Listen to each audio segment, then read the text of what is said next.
Bonjour à tous, Antoine de retour pour le fabuleux jeu de questions-réponses.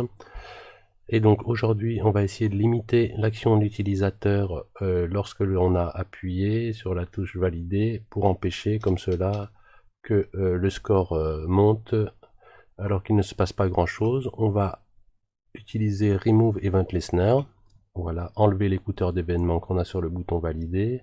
Et de la même façon, on va essayer d'empêcher la possibilité de rajouter du texte encore lorsqu'il y a notre bonhomme qui s'affiche. Et ça, on va le faire en ajoutant l'attribut read only, lecture seule, sur notre champ texte. Voilà. Donc on passe tout de suite au cœur du tuto avec notre JavaScript. Lorsque l'on appuie sur le bouton valider, donc il y a différentes choses qui se passent, et nous, ce qu'on veut faire, c'est tout de suite désactiver le bouton valider.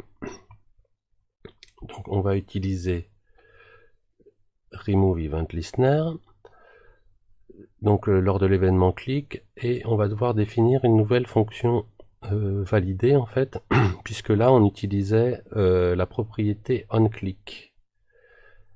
Et ça ne marche pas avec onClick, il faudrait procéder différemment, mais on va rester dans les event listener. Donc on va devoir juste définir voilà, une fonction validée.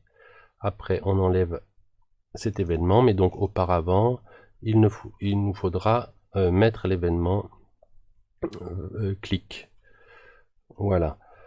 Donc maintenant, lorsque l'on écrit voilà, on a bien, lorsque je clique, ça marche de la même façon. J'ai bien remplacé et j'ai bloqué. Par contre, on avait fait, souvenez-vous, on avait aussi procédé avec la touche entrée.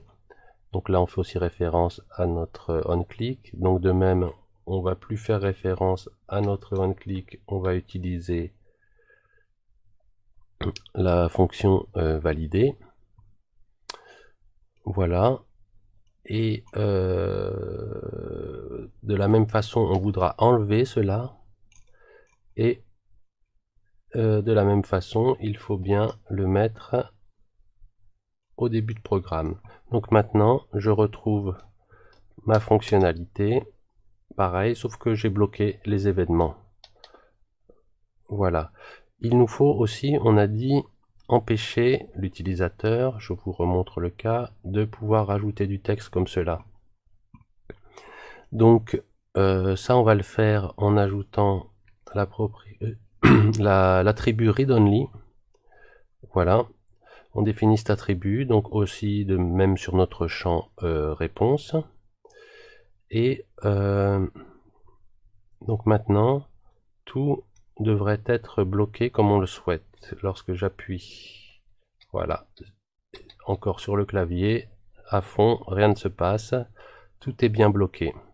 Donc très bien, mais par contre, vous voyez, le jeu est bloqué. Là, il faut bien sûr nos trois petites lignes, là, il faut les réactiver lorsque l'on a passé le délai des 2 secondes, de notre minuterie des 2 secondes. Donc ça, on va le faire de nouveau avec la méthode setTimeout, où l'on va devoir donc définir une fonction réponse, je l'ai appelée reset réponse, qui va rajouter, donc faire le contraire en fait, et cela à chaque fois, au bout des 2 secondes. De la même façon qu'on vide le champ, au bout des 2 secondes, il faut donc réactiver. Donc voilà, c'est ce qu'on avait déjà fait partiellement ici. Donc j'ai cette fonction reset-réponse qui va m'ajouter l'écouteur d'événement sur le bouton valider lorsqu'on clique. De la même façon, lorsque j'appuie sur le bouton entrée. Et donc je vais devoir enlever l'attribut read-only. Le champ n'est pas en lecture seule normalement. Et donc voilà, fin de la fonction. Et on lance la fonction. Voilà. Donc maintenant, on devrait avoir un jeu qui est fonctionnel. Comme on le souhaite. Donc on va tout tester pour finir. J'appuie sur le bouton valider, champ vide, réponse fausse, c'est bloqué, voilà, et là je ne peux pas cliquer entre les deux. C'est bon. De la même façon avec le bouton entrée, voilà, vous entendez bien, j'appuie sur le bouton entrée, il ne se passe rien tant qu'on n'a pas passé le stade des 2 secondes. Le champ se vide bien, et de nouveau je peux écrire mes réponses tout à fait normalement. Voilà, jaune, et la couleur de la terre marron. Très bien, donc le jeu marche complètement et on a bien réussi à bloquer nos touches validées et à réactiver ensuite à la suite de notre reset.